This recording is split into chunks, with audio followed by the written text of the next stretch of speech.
प्रभु यीशु के जीवित और समर्थी नाम में आप सब लोगों को जय यीशु मसीह की तरह ऑनलाइन मुझे देख रहे हैं, सुन रहे हैं।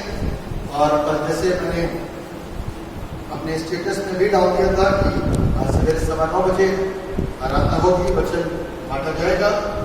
तो मैं परमेश्वर को महिमा देता हूँ कि हम लोग अपने नियत समय 9:15 पर ऑनलाइन हैं और परमेश्वर के वचनों को जो हमारी जिंदगियों को बदलने में सक्षम है, उन वचनों को आपके साथ में रखें ताकि हम सब पूरी रीति से आशीषित हों और परमेश्वर के नाम को महिमा दें।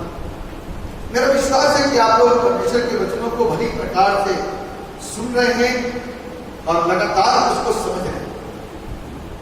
और आज इस टॉपिक के ऊपर हम बात करने जा रहे हैं, वो बेहद असरदार टॉपिक है। यदि आज इस टॉपिक के ऊपर हमने ध्यानपूर्वक मनन कर लिया, ध्यानपूर्वक शिक्षा ग्रहण कर ली, तो मैं ये सोचूंगा आधी चीजों के ऊपर आपने कब्जा बना लिया, आधी चीजों के ऊपर आपने कब्जा बना लिया। तो हम चाहते हैं कि प्रभु के साथ में चलते चलते वो संसारिक चीजें जो हमारे ऊपर हमला करती हैं और शैतान हमारे कानों में फुसफुसाता और बहकाता है, और हम उसके इतने अच्छे और इतने पक्के फॉलोअर हैं कि वो ही करते हैं जैसा वो पसंद है।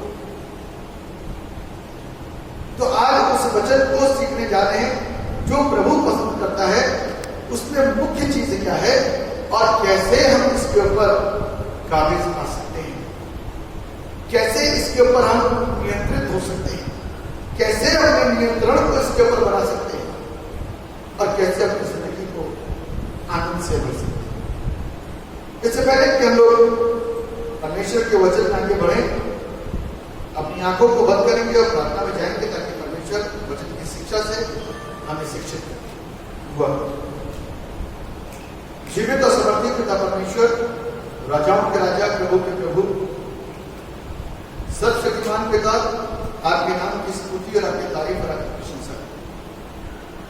क्या आपने हफ्ते के इस पहले दिन में प्रभु हमें प्रवेश कराया और ये मौका दिया जब आपके वचन की उत्तम शिक्षा से, उस ज्ञानवर्धक बातों से अपने ज्ञान खोज के उन सीमाओं को तोड़ करके बढ़ा कर ताकि हम आशीषित हो सकें, हमारा ज्ञान बढ़ सके, हमारा अधूरापन हटता जाए और हम वचन की परिपूर्णता और सिद्धता में आगे बढ़ते चले जाए। ऐसी हमारी अगुवाई हो जाए।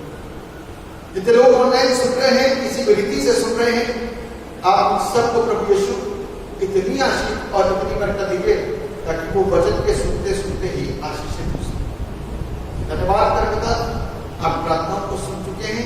आपकी दया, आपकी करुणा हम पे जो वचन बोला जाए बोलने वाले के साथ होइए, अर्थात मुझे नाचीज पर अपनी दया करिए और अपनी खिदमत के लिए अपनी मर्जी के अनुसार इस्तेमाल करिए।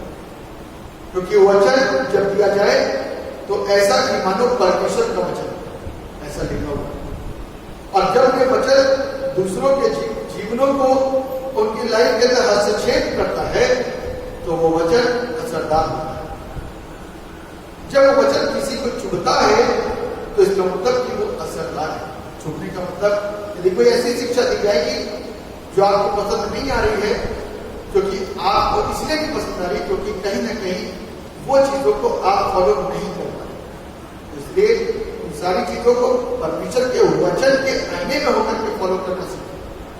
आप सबके पास में वचन है, आप सब लोग अपने वचनों को बोल सकते हैं और वचन के आईने में उन बातों को सीखना शुरू करें जो आपके लिए और मेरे लिए और मेरे उद्धार के लिए, मेरी आत्मिक उन्नति के लिए महत्वपूर्ण और जरूरी है। तो हम सदा प्रभु में मुझे ही दिखाई देंगे और हमारी जिंदगियां दूसरों के लिए एक आशीष का कारण बनने वाली हो सकती। प्रभु हम सबके साथ दुआ को उद्धार करने वाले एकमात्र जीवित और समर्थी प्रभु यीशु नासरी के नाम के नाम के दया से सुनिए और कलाम से एक हिस्सा पढ़ूंगा जो पाया जाता है मत्ती रचित सुसमाचार उसका 12वां अध्याय। मत्ती रचित सुसमाचार उसका 12वां अध्याय और उसके 31 पद से लेकर के 37 पद। मत्ती रचित सुसमाचार उसका 12वां अध्याय 31 पद से लेकर के 37 पद तक, जहां पर इस प्रकार से लिखा हुआ है, इसलिए मैं तुमसे कहता हूं कि मनुष्य का सब प्रकार का पाप और निंदा क्षमा की जाएगी, परंतु पवित्र आत्मा की निंदा क्षमा न की जाएगी। जो कोई मनुष्य के पुत्र के विरोध में कोई बात कहेगा उसका यह अपराध क्षमा किया जाएगा, परंतु जो कोई पवित्र आत्मा के विरोध में कुछ कहेगा उसका अपराध ना तो इस लोक में और ना परलोक में क्षमा। यदि पेड़ को अच्छा कहो तो उसके फल को भी अच्छा कहो, या पेड़ को निकम्मा कहो तो उसके फल को भी निकम्मा कहो, क्योंकि पेड़ अपने फल ही से पहचाना जाता है। इंसान के बच्चों, तुम बुरे होकर कैसे अच्छी बातें कह सकते हो, क्योंकि जो मन में भरा है वही मुंह पर आता है। भला मनुष्य मन के बड़े भंडार से बड़ी बातें निकालता है और बुरा मनुष्य बुरे भंडार से बुरी बातें निकालता है। और मैं तुमसे कहता हूं कि जो जो निकम्मी बातें मनुष्य कहेंगे, न्याय के दिन वे हर एक उस बात का लेखा देंगे, क्योंकि तू अपनी बातों के कारण निर्दोष और अपनी ही बातों के कारण दोषी ठहराया जाएगा। ये प्रभु यीशु ख्रीस्त का सुसमाचार है। प्रभु यीशु ख्रीस्त की स्तुति हो, आमीन। जो इससे संबंधित आज का टॉपिक है, जो थीम है, वो कुछ इस प्रकार से है। We are judged by our words, which reveals what is in our heart. We are judged by our words, which reveals what is in our heart. हमें हमारे शब्दों ही से जांचा जाता है, क्योंकि शब्द ही हमारे हृदय भाव विचारों को प्रकट करते हैं। लिखा हुआ है, हमें हमारे शब्दों से ही जांचा जाता है, क्योंकि शब्द ही हमारे हृदय के भाव विचारों को प्रकट करते हैं। आज जिस चीज के ऊपर हम बातचीत करने जा रहे हैं वो है हमारे शब्द। वो क्या है? हमारे शब्द। और शब्द कहां से बाहर आते हैं? जुबान से। काहे से? जुबान से, जीभ से। और किस तरीके से हमको अपनी इस जीभ को नियंत्रित रखने की जरूरत और आवश्यकता है। बाइबल हमको बताती है, याकूब की पत्री उसका 3रा अध्याय और उसका 6वां पद। याकूब उसका 3रा अध्याय और उसका 6वां पद। यहां पर इस प्रकार से लिखा हुआ है, जीभ भी एक आग है। जीभ भी एक आग है। जीभ हमारे अंगों में अधर्म का एक लोभ है और सारी देह पर कलंक लगाती है और जीवन गति में आग लगा देती है और नरक कुंड की आग से जलती रहती है। जीभ के लिए कॉम्प्लीमेंट्स है ना? जीभ के लिए क्या है? कॉम्प्लीमेंट्स। सारी जीभ ध्यान से सुने, क्योंकि हमारी सिंहासन बत्तीसी के अंदर ये छिपी हुई है और कभी भी लपलपा जाती है, कभी भी कुछ कहना शुरू कर देती है और कभी भी बताना शुरू कर देती है।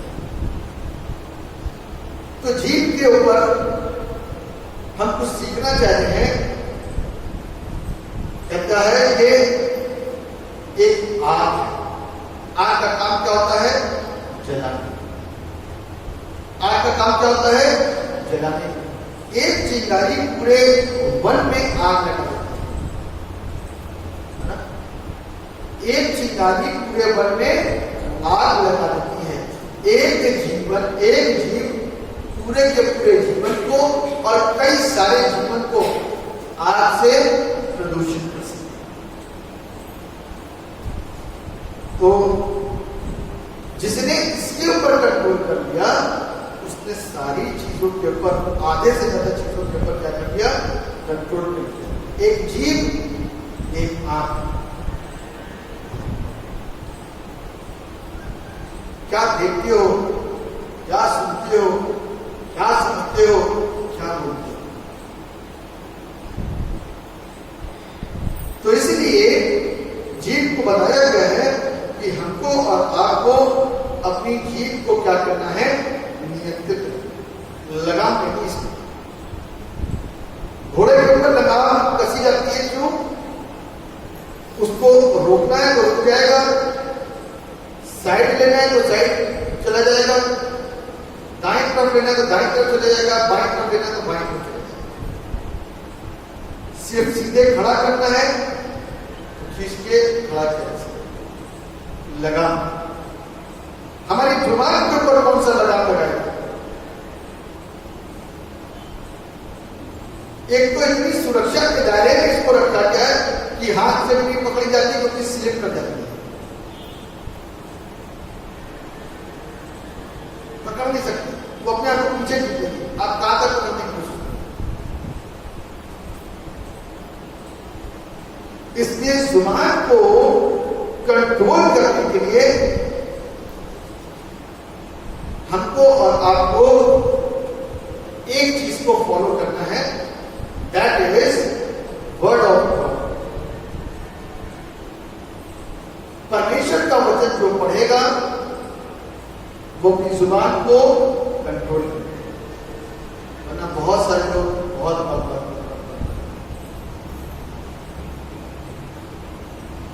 और ज्यादा वक्त में दो चार तो बुरी चीजें निकली गई और ये कहती है चिंगारी है, कहती आग है जो किसी के जीवन को भी बर्बाद कर सकती।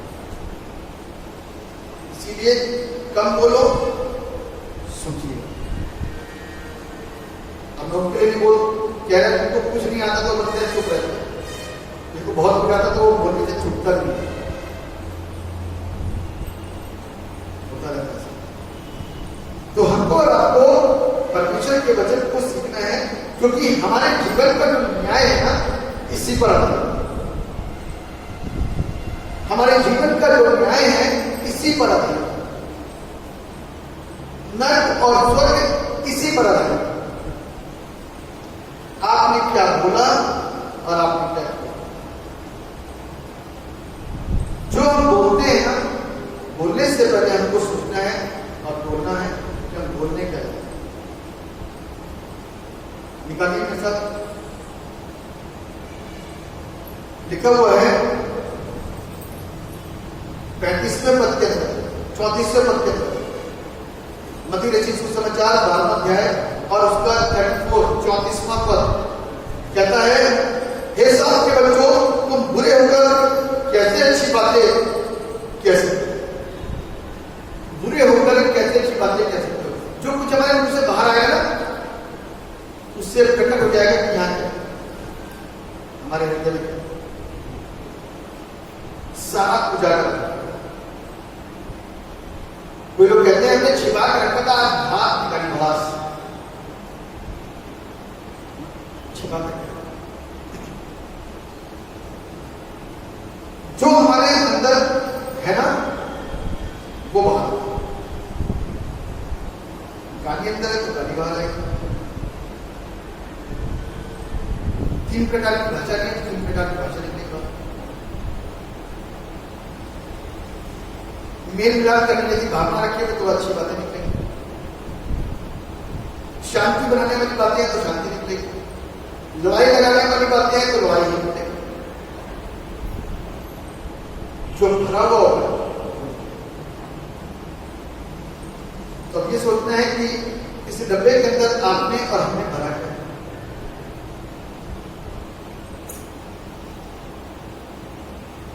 क्रिश्चियंस लोगों के लिए बाइबल में एक बड़ा खूबसूरत सा वचन लिखा है, जो भी मन के विचारों में उत्पन्न होता है वो बुरा ही उत्पन्न होता है। यदि बुरा उत्पन्न हो रहा है तो बाहर भी बुरा ही आएगा। बुरा उत्पन्न होता है तो बाहर जो कुछ भी निकलेगा वो बुरा ही निकलेगा। अब आदम और हवा के द्वारा जो पाप हुआ, उसके द्वारा अभी तक जो कुछ भी हो रहा है वो बुरा ही हो रहा है। लेकिन कहीं ना कहीं यीशु मसीह के आने के बाद में शाऊल जैसा व्यक्ति बदल करके अपनी जुबान को बदल करके रखते हैं। यीशु मसीह के धरती पर आने के बाद और आने के समय से लेकर के आप लोगों के अंदर तब्दीली और बदलाव को देख सकते हैं। यीशु मसीह ने कहा, कोई मेरे गाल पर एक थप्पड़ मारे तो अपना दूसरा भी फेर दे। यीशु ने कहा, कोई मुझे 1 मील ले जाए तो तू उसके साथ 2 मील जाए। यीशु मसीह ने कहा, कोई मुझसे तेरी दोहर मांगे तो उससे मैं कुर्ता भी दे दे। तो जो कुछ अंदर है वो बाहर, जो कुछ अंदर था यीशु के वो बाहर। बुरे व्यक्ति ने अपना जो असर छोड़ा आदम के ऊपर, हवा के ऊपर, तब से बुरा निकल रहा है। अच्छा जो पवित्र आत्मा से भरा हुआ यीशु मसीह जो है, जब वो धरती पर आया, उसने जब अपना असर छोड़ा तो अच्छा निकलना चाहिए। तो लोग अच्छे होने शुरू हो गए। लोगों ने कह दिया, जो भी कहता है अच्छा कहता, सही कहता। शास्त्रीय फरीसियों ने कहा, देखो तो सही, भीड़ इसके पीछे हो रही, उसके पास जीवन की बातें, लड़ाई की बातें नहीं, उसके पास में भलाई की बातें, बुराई की बातें नहीं है। ना तो उसने अपने कभी चेलों के साथ में बैठ करके कोई बुराई करी, ना तो उसने भीड़ के साथ में बैठ करके बुराई करी। जो बोला सामने बोला और स्पष्ट बोला, नैतिक शिक्षा दी और आत्मिक शिक्षा दी।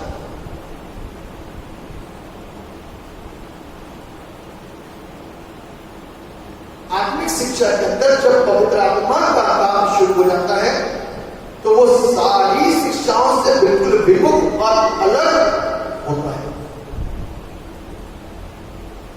इसीलिए यीशु मसीह पर विश्वास करने वाले लोग अन्य लोगों से भिन्न क्यों हो जाते हैं? वो लोग भिन्न हो जाते हैं जो पवित्र आत्मा से भरे हुए हैं, क्योंकि अब उनके अंदर जो काम कर रहा है वो रूह कुदूस और पवित्र आत्मा काम कर रहा है। इसके अंदर से जो कुछ निकल करके आएगा वो अच्छा ही आएगा, बुरा नहीं आएगा। लेकिन जो कुछ गंदगी यहां भरी हुई है, इसे एक डब्बा दे रखा है, यहां पर एक डब्बा है। अब इस डब्बे के अंदर क्या क्या भर रहे हैं? अपने घर के अंदर कितने लोग कबाड़ भरते? जानबूझ के कबाड़ नहीं भरते। दूसरों की नॉलेज में कुछ चीजें ऐसी होगी जो कबाड़ होती है, लेकिन आप उसको कॉलेज की जरूरत की चीजें कभी भी काम नहीं सकते। तो आपकी दृष्टि में एग्जैक्टली वो कबाड़ नहीं है, लेकिन डायरेक्ट कचरा तो कोई नहीं भरता ना। रोज झाड़ू घर में रखती है कि कचरा ना रहे, गंदगी ना रहे और घर साफ स्वच्छ बना रहे। तो जीवन के इस बड़े डब्बे के अंदर कचरा क्यों भरा? और यहां जो कचरा भरा होगा वो जीव के माध्यम से भरा। आगे गए, किसी को पड़ोसी से मोहब्बत बताएगा, जहां पर पड़ोसी की लड़की की शादी नहीं और उसका लड़का चाहिए दारू पीता है, नशा करता है, शराब पीता है। किसी ने कुछ नहीं कहा, लेकिन अंदर से उथल पुथल हो रही है, अंदर से उथल पुथल हो रही है। जाके जल्दी से किसी तरीके से बताओ, मेरे पास कोई आ जाए, मेरे से एक बार कितना सर पूछे कैसा है लड़की, कैसी है, उनको पड़ोसी बचपन से नहीं, बाकी तो सारी चीजें बता रहे, मेरा नाम नहीं आना चाहिए, थोड़ा थोड़ा सा तो हो जाता है, बस किसी से कहना नहीं, हकीकत है। क्रिश्चियन लोग ऐसा नहीं करते हैं ना, जितने लोग उसको ऑनलाइन सुन रहे हैं ऐसा नहीं करते। एक चीज होती है बड़ी स्पष्टता को सबके सामने बताना, और एक चीज होती है चालाकी से बुराई करना, वो मन के अंदर की बात। इससे डब्बे के अंदर हमने बुरा लगा, ये अच्छी बात है, ये बहुत मायने है। बाइबल को बता रही है, हे सांप के बच्चों, तुम बुरे हो गए, कैसे अच्छी बात कह सकते हो, कह नहीं सकते।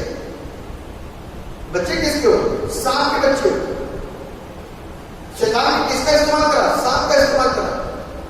इस्तेमाल क्यों करा सांप का? क्योंकि सांप सारे जानवरों में सबसे ज्यादा धूर्त और क्लेवर है। यहां पर चालाकियां बनती नहीं, पर चालाकियां बढ़ा देता है। तो शैतान कैसा है, उसने अपने मुताबिक अपनी ड्रेस चुन ली थी। सांप अपने मुताबिक अपनी ड्रेस चुन ली थी सांप की, और उसको पहन करके वहां पहुंच गए।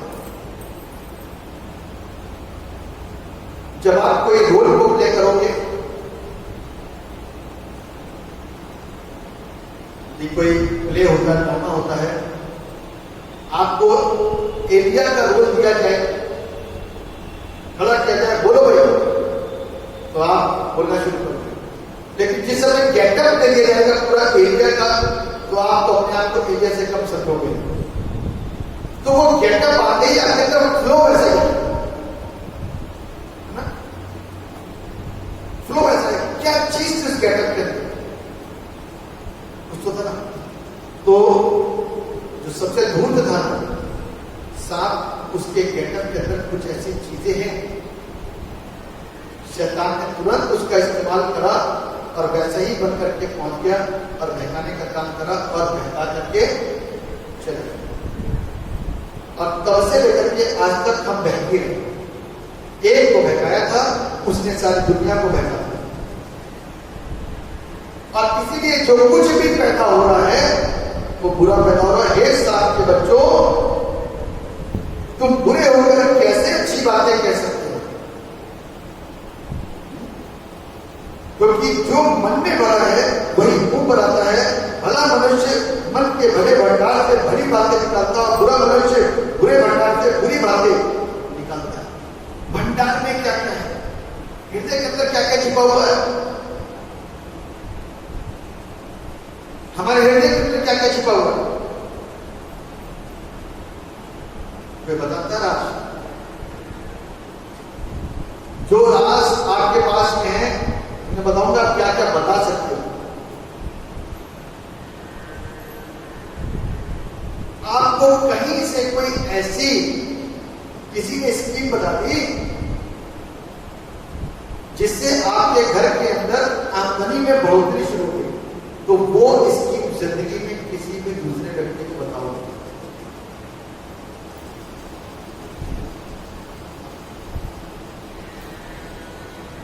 कभी नहीं बताओ। क्यों?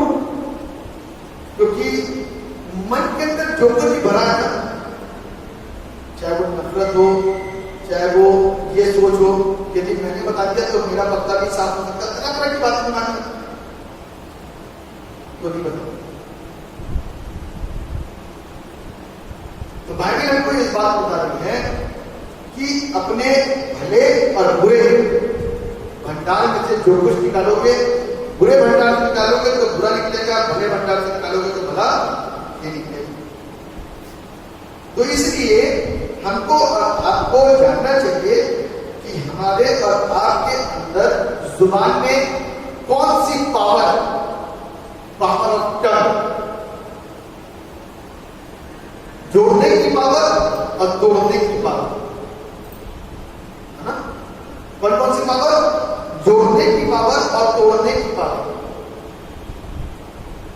एकदम से कहीं बम ब्लास्ट करके तोड़ सकते हो और कहीं से टूटे हुए को जोड़ भी सकते हो।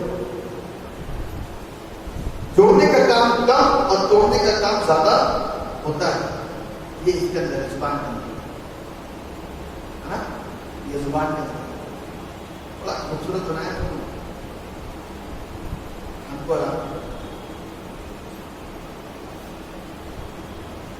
मुंह आगे से बंद है, उसके बाद में सिंहासन बत्ती सी उसने कवर कर रखा जुबान को, उसके अंदर जुबान रहती है। राजाओं में जब निकल के आती है तो किसी के लिए भलाई तो किसी के लिए बुराई। एक ही सोते से दो बातें फूटनी पॉसिबल है क्या? निकलती तो है। आपके बच्चे की शादी हो रही हो और आपका बच्चा अच्छा ना हो तो आप जबरदस्ती को पूछो बहन से, मेरा बच्चा कोई जरा सा इसके अंदर एक भी खोल, अब पूरा ऊपर से लेके नीचे तक खोल दे। कितनी तारीफ इस जुबान से, और इसी जुबान से दूसरे के लिए अच्छा। बाइबल हमको सिखाती है कि मेरा और आपका जो न्याय होगा ना, हमारा जो न्याय होगा वो हमारे मुंह से निकलने वाले प्रत्येक शब्दों के थ्रू। कैसे शब्द हमारे मुंह से निकलते हैं? मैं एक उदाहरण में आपको सारी बातें समझाने की कोशिश कर रहा हूं, तो आप समझ सकते हो कि कैसे हो सकता है। मैंने आपको बताया, आप समझ रहे हैं। तो कहने का अर्थ यह है, फिर 36वें पद में कहता है, और मैं तुमसे कहता हूं कि जो जो निकम्मी बातें मनुष्य कहेंगे न्याय के दिन, वे हर एक उस बात का लेखा। निकम्मी बात किसको कहेंगे?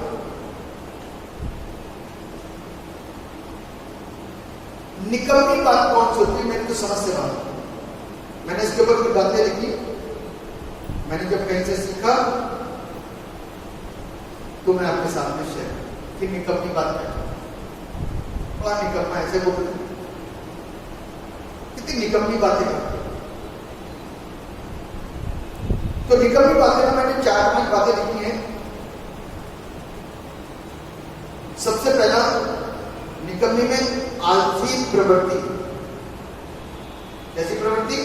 आलसी जो अंदर से खाली होना, परमेश्वर का वचन उसके अंदर नहीं। और बाइबल कहती है शैतान को जब डांट देगी ना, तो इस तरीके से बोला यीशु ने कि कलाम कहता है कि मनुष्य केवल रोटी से ही नहीं परंतु परमेश्वर के हर एक उस वचन से जीवित रहेगा जो परमेश्वर के मुख से। आलसी व्यक्ति ये लेना बड़ा बड़े से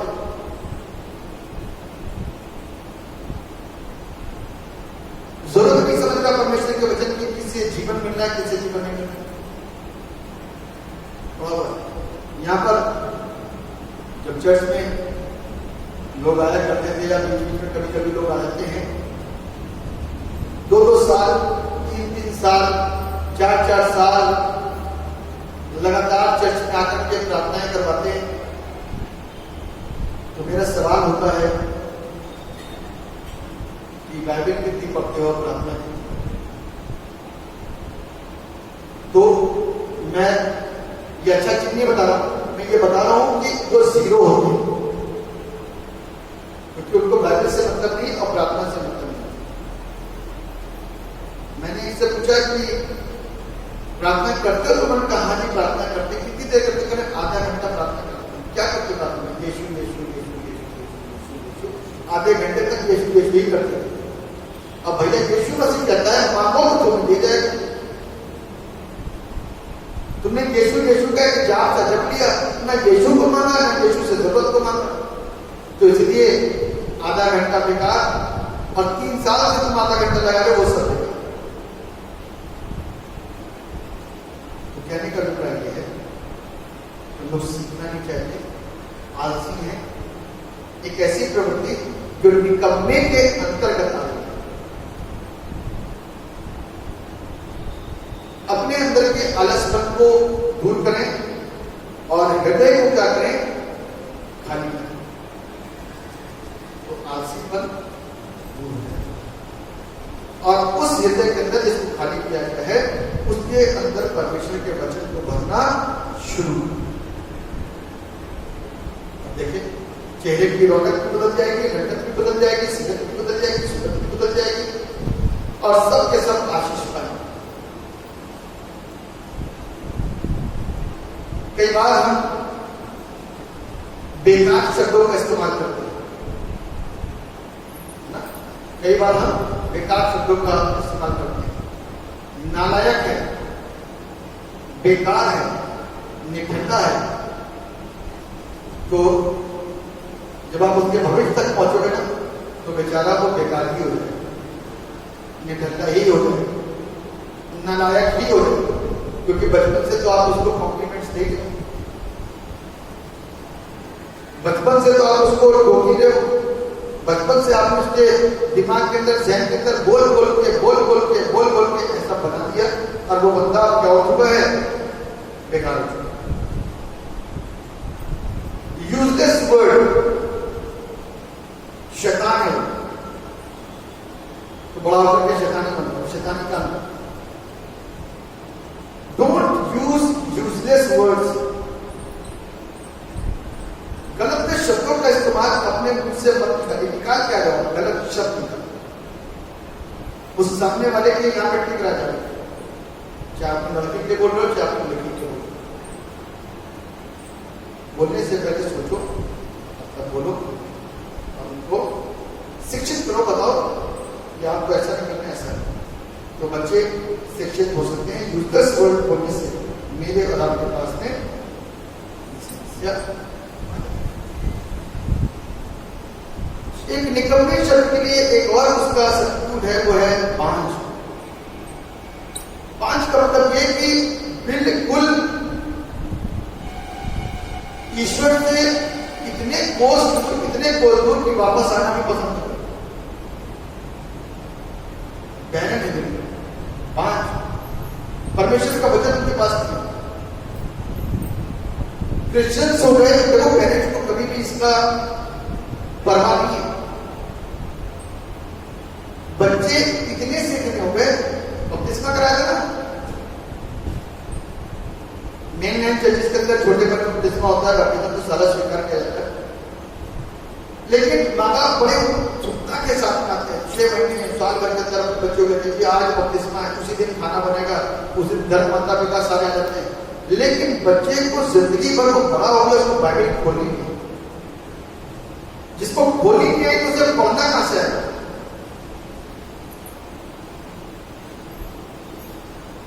मतलब कि उनको ये नहीं पता कि उत्पत्ति, निर्गमन व्यवस्था, गिनती व्यवस्था में करते करते आखिर मलाकी तक कैसे पहुंचना है, फिर मत्ती से लेकर के प्रकाशित वाक्य तक कैसे पढ़ना, उनको याद ही नहीं।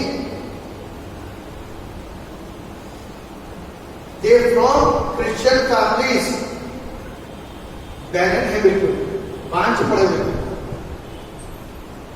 उनको कोई मतलब ही नहीं कि सारे जीवन का अंत का जो सार है ना, वो वही जाकर के सारा न्याय हो। उनको कोई they are just enjoying their life.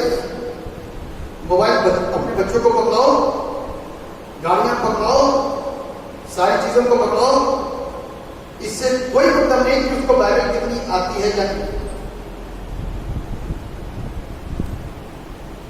कितने स्ट्रिक्ट है।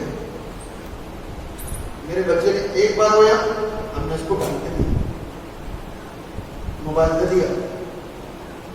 आप 50 बार होते रहे, बेटा बाइबल पढ़ ले, कोई परवाह नहीं, क्योंकि वो आपको जानता है कि आपको कैसे बचाना है। निकम्मे का ये एक उसका सब्स्टिट्यूट वर्ड है। चौथा इसका पहले बताया मैंने आलसी, दूसरा बताया बेकार शब्द, तीसरा बताया बांझ, चौथा है लापरवाह। क्या है? लापरवाह। कोई मतलब लापरवाही आत्मिकता के क्षेत्र को लेकर के।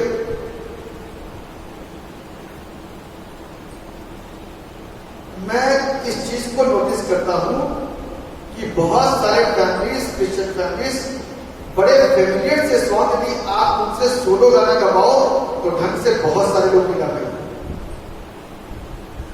कम्युनिटी के साथ में तो गाते हैं, अकेले नहीं गा सकते। लापरवाही, अकेले वचन नहीं पढ़ सकते, लापरवाही। तो किस बात के अहद आपने बपतिस्मे के समय में दिलवाए? क्या प्रॉमिस करी थी? झूठे माँ बाप हुए ना, गलत शिक्षक हुए माँ बाप, अंधकार में ले जाने वाले कौन हुए? माँ बाप, नरक में डलवाने वाले कौन हुए? माँ बाप। बाइबल में लिखा है यदि पेड़ को अच्छा कहो उसके फल को भी अच्छा कहो, या पेड़ को निकम्मा कहो उसके फल को भी निकम्मा कहो। माँ बाप भी ऐसे ही और बच्चा भी ऐसे। माँ बाप भी लापरवाह रहे, आलसी रहे, बेकार शब्द बोलते रहे, बांझ रहे, लापरवाह रहे। माँ बाप निकम्मे तो औलाद निकम्मे।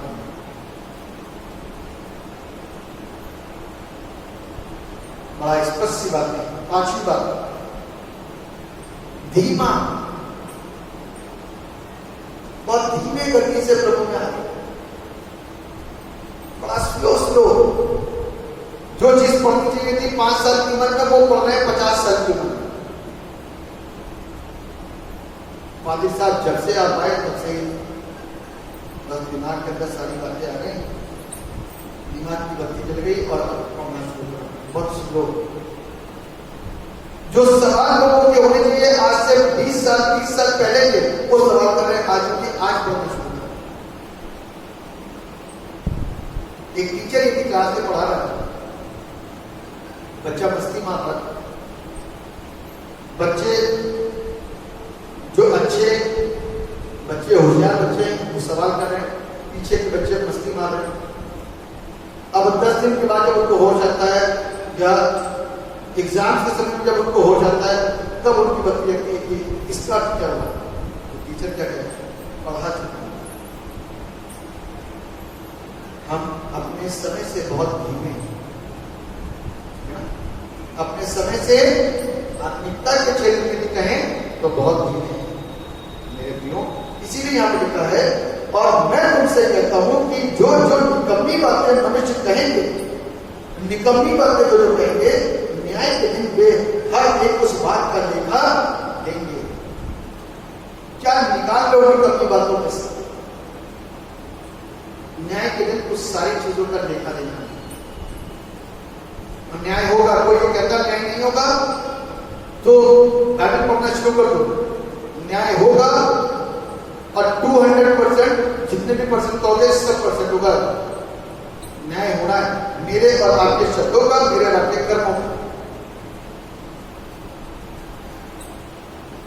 इससे छुटकारा नहीं मिल पाएगा कि आप सोचो क्या कहते यहीं पे स्वर्ग तरफ हो जाएगा, एक एक्सीडेंट हो गया तो बस सारे पाप धुल गए, किडनियां खराब हो गई तो सारे पाप धुल गए, लीवर खराब हो गए तो सारे पाप धुल गए। रगड़ते हुए देखा जब कोई रगड़ता इंसान अपनी लाइफ के अंदर, जब लीवर खराब हुआ, जब किडनियां खराब हुई, जब जुबान काट दी गई, अब बोल ही नहीं पा रहे, अब ज्यादा सही है। अभी कहते हैं तेरे शरीर का जो हम तुझे क्या करे, तुझसे पाक करवाए, उसको धर के काट दे। अब जुबान से पाक हो रहा, धर के काट दे। अब तो बेचारा बोल ही नहीं सकता, यहां तुम तर्क करोगे। ये सब हृदय सब, इस हृदय के अंदर अच्छी अच्छी बातें भरो, अच्छी अच्छी बातें। परमेश्वर का वचन भरना शुरू करो। परमेश्वर का वचन भरोगे तो अच्छी बातें, जेलस नहीं है, लड़ाई नहीं है, बुराई नहीं है, एकदम स्पष्ट नहीं बोल सकते। जो चीज स्पष्ट नहीं है वो गलत है, जो चीज स्पष्ट है सबके सामने है वो चीज गलत है। क्योंकि मुझे आपकी इस बात से नफरत है, आप बता नहीं रहे हो और गलत कर रहे हो तो गलत। तो बाइबल की शिक्षाओं को हमको बड़ी प्रकार से सीखना है, क्योंकि इसके अंदर पावर है अच्छा और बुरा करने का।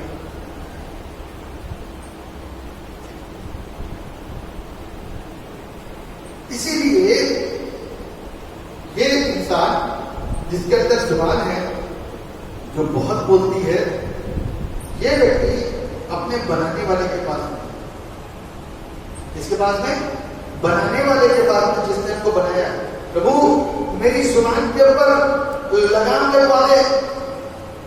जब आप वचन पढ़ोगे ना तो कलाम कहना निकालिएगा बाइबल में सब खुल के। सबोपदेशक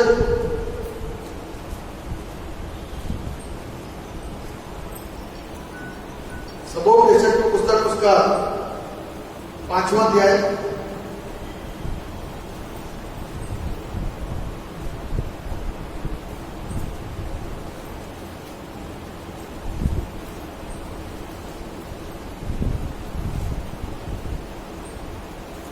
उसका 4वां पद लिखा है आपके सामने पढ़ो।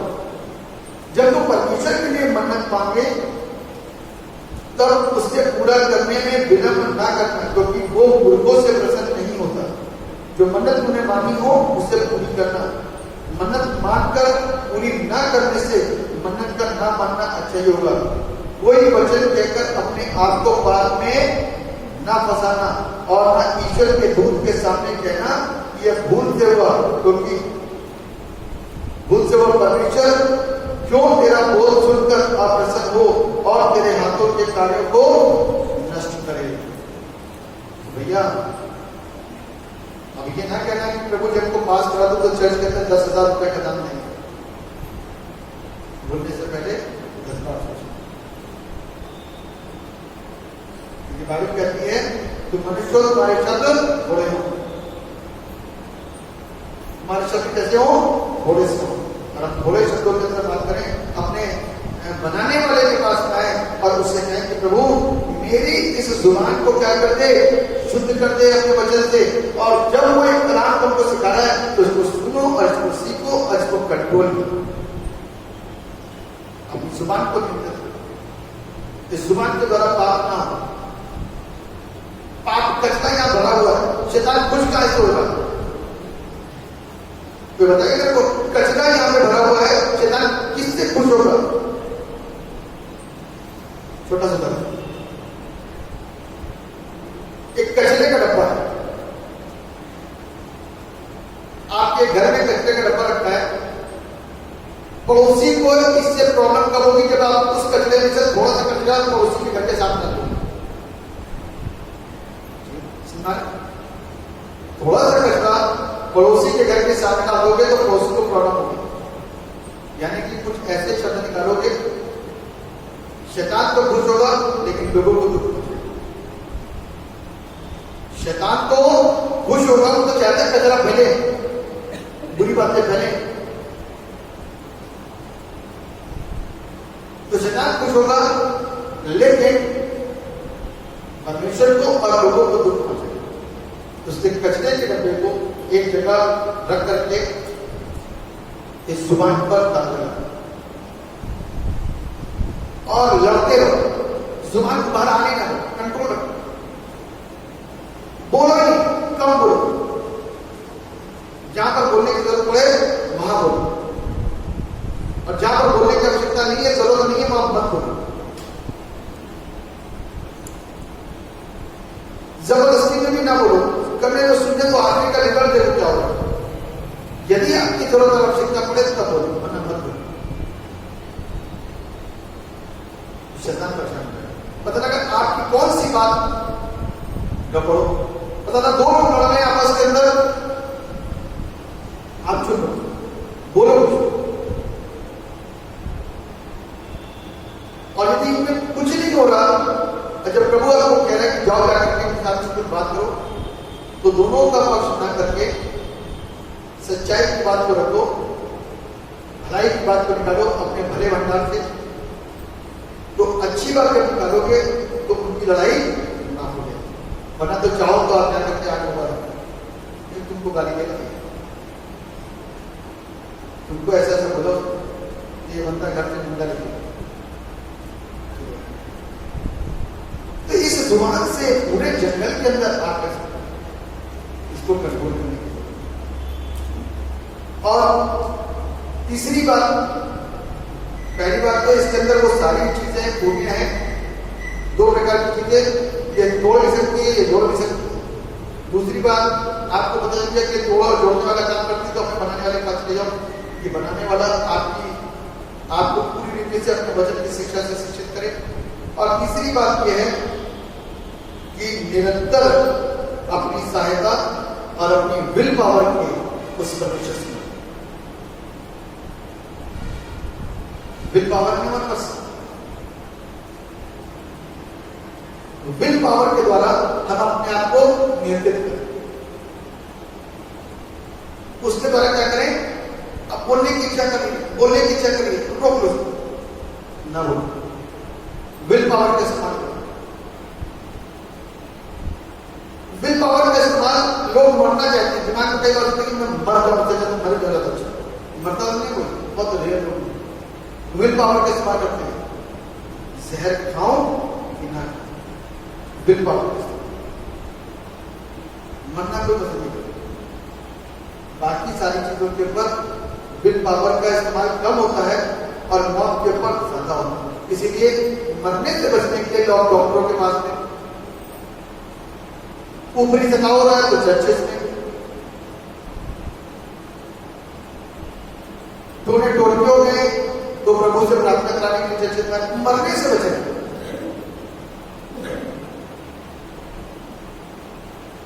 मरने से अपने आप को बचा रहे हैं, लेकिन और बाकी चीज में कोई प्रॉब्लम नहीं।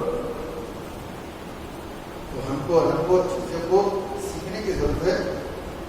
हृदय, अपने हृदय को परमेश्वर के वचन से क्या करने, अपने हृदय को परमेश्वर के वचन से भरने, तो हम और आप क्या होंगे, आशीषित। बाइबल की बात बता रही हमको, याकूब की पुस्तक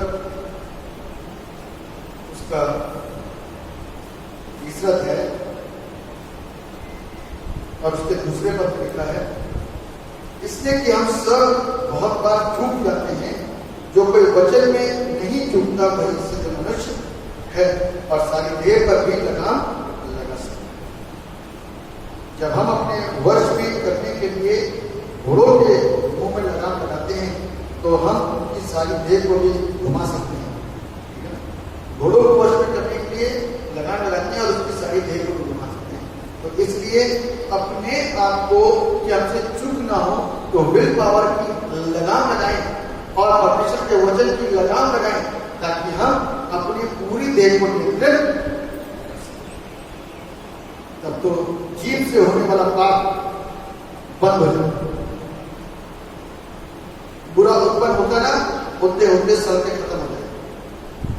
पवित्र आत्मा का साया, पवित्र आत्मा की सहायता, पवित्र आत्मा का अभिषेक आता रहेगा और अनित्ता को दूर करता रहेगा और सारी चीजें शुभ होनी चाहिए। परमेश्वर का वचन जितना अंदर बढ़ता रहेगा, उतनी ही पुरानी चीजें डिलीट होती रहेगी। कमेंट्स बॉक्स के अंदर जब आप जाते हो, जब हमारी कॉल्स होती है उसमें जाते हो और हमारी रिकॉर्डिंग्स होती है उसमें जाते हो, तो पुराना जितना होता है डिलीट होता है, नया, तो नया बढ़ते रहो, अच्छी बातों को, और बुराइयां सब डिलीट होती है अपने आप ऑटोमेटिक। इसका प्रेशर बढ़ता रहेगा तो बुराइयों का प्रेशर कम होता है। जितना ये हमारे ऊपर हावी होगा, जितना ये हमारे ऊपर काम करेगा, उतना ज्यादा वो बुराई का प्रेशर, दबाव और प्रभाव सब खत्म हो जाएगा और सब। इसीलिए मेरे प्रियो, हमको और आपको अपने हृदय के अंदर परमेश्वर के वचन को क्या करना है, अंदर भर लेने की जरूरत है, ताकि परमेश्वर का वचन हमारे जीवन के अंदर ठहरे और परमेश्वर का वचन हमारे जीवन के अंदर इस कदर भरे कि हमारे अंदर की सारी बुराइयां है ना, उस सब अपनी सिर्फ परमेश्वर का वचन ही ऐसा करने में सक्षम है। और आप सब परमेश्वर के वचन से भली प्रकार से जानकार हैं, तो डिले मत करें। अपनी जुबान को इससे पहले कि जुबान कल कुछ कर दे, शाम को कुछ कर दे, दिन में कुछ कर दे, तो इससे अच्छा है कि अपनी जुबान को क्या करें, नियंत्रित करें, ताकि हमारे जीवन के द्वारा किसी प्रकार से कोई गड़बड़ियां ना हो सके। लिखा हुआ एक बात और बोलूंगा, 23वां पद यिर्मयाह नबी का पुस्तक, उसका 23वां अध्याय 23वां पद लिखा है, यहोवा की वाणी है, क्या मैं ऐसा परमेश्वर हूँ जो दूर नहीं, निकट ही रहता हूँ। फिर यहोवा की वाणी है, क्या कोई ऐसे गुप्त स्थानों में छिप सकता है कि मैं उसे न देख सकूं? क्या स्वर्ग और पृथ्वी दोनों मुझसे परिपूर्ण नहीं है? मैंने इन नबियों की बातें भी सुनी हैं जो मेरे नाम से ये कहकर झूठी भविष्यवाणी करते हैं कि मैंने स्वप्न देखा।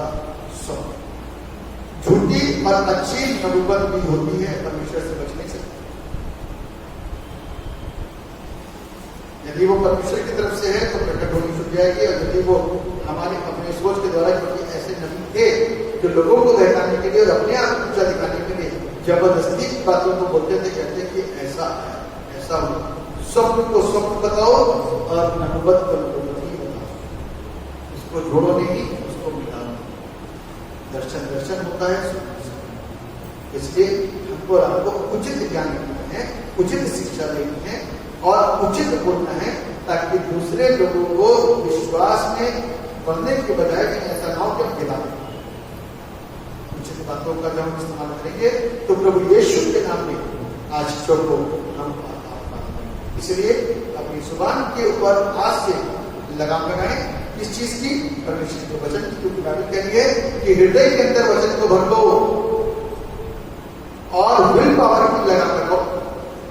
तो चाहे कल से हम कम बोले या आज से कम बोलेंगे, जब कम बोलेंगे तो उसके फायदे देखना, अच्छा बोलेंगे तो उसके फायदे देखना, और बुरा बोलेंगे तो उसके फायदे।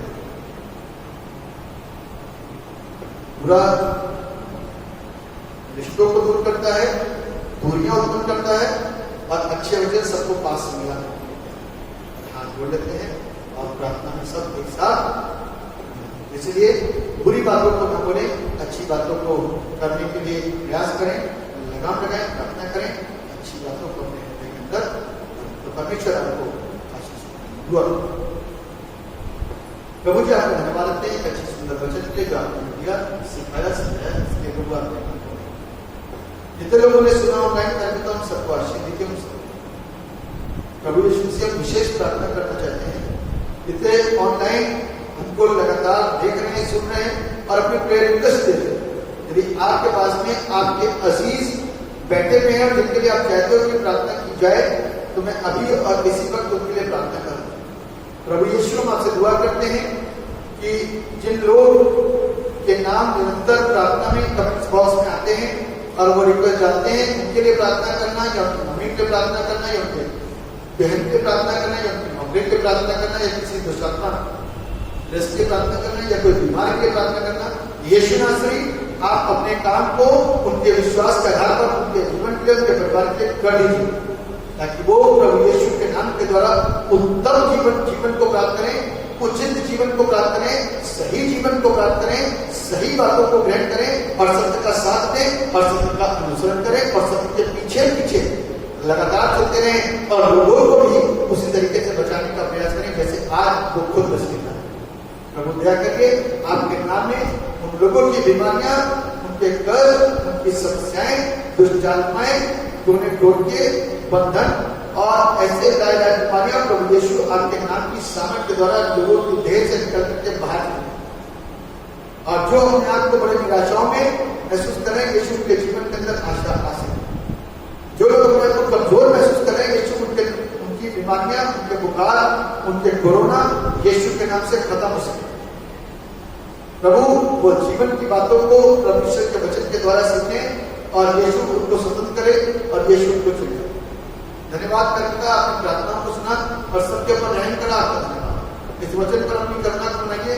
सुनने वाला हर एक व्यक्ति, बोलने वाला हर एक व्यक्ति आपके वचन में पाबंद रहे, सुन करके अपने जीवन को धन्यवाद होता कि आप अपनी प्रार्थना यीशु मसीह नासरी के नाम में दुआ मांगते हैं, जैसे सुने और बोले। इस समय हम गीत गाएंगे। गीत किताब में से गीत का नंबर है 83। गीत किताब में से गीत का नंबर है 83 और गीत के बोल हैं, मैं